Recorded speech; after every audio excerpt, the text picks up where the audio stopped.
Hello guys, welcome back to my channel. আমি তন্ময়, তোমরা দেখছো তন্ময়েস ব্লগ। তো আজকে বিকালে চলে গেছিলাম, আমাদের এখানে একটা যমুনা নদী আছে, তো সেই যমুনা নদীর পাড়ে একটু ঘুরতে। তো এখানে জাস্ট ধান গাছগুলো অসাধারণ লাগছিল, মানে এত সুন্দর করে বুনেছে।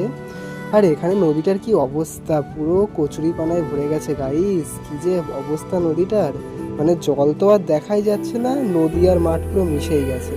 তো যাই হোক, তারপর চলে এসেছিলাম হচ্ছে একটা খেজুর বাগানে। তো এখানে বিভিন্ন ধরনের খেজুর গাছ ছিল।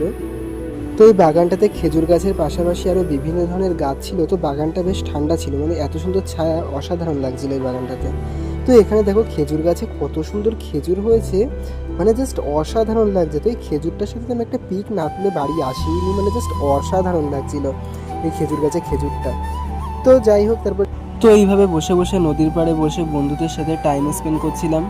তো এইদিকে তো বেশ হাওয়া দিচ্ছিল খুব সুন্দর। আর এখানে নদীটা দেখে গাইস যে কি কষ্ট লাগছিল, মানে নদীটার মাঠ পুরো মানে বোঝাই যাচ্ছে না যে কোনটা নদী আর কোনটা মাঠ, কি অবস্থা, কচুরি পানাতে পুরো ভরে গেছে। তো আমি এখন নদী দেখি। তোমরা আরও মিনি ব্লগ দেখার জন্য লাইক, কমেন্ট, শেয়ার এবং সাবস্ক্রাইব করো। Bye bye.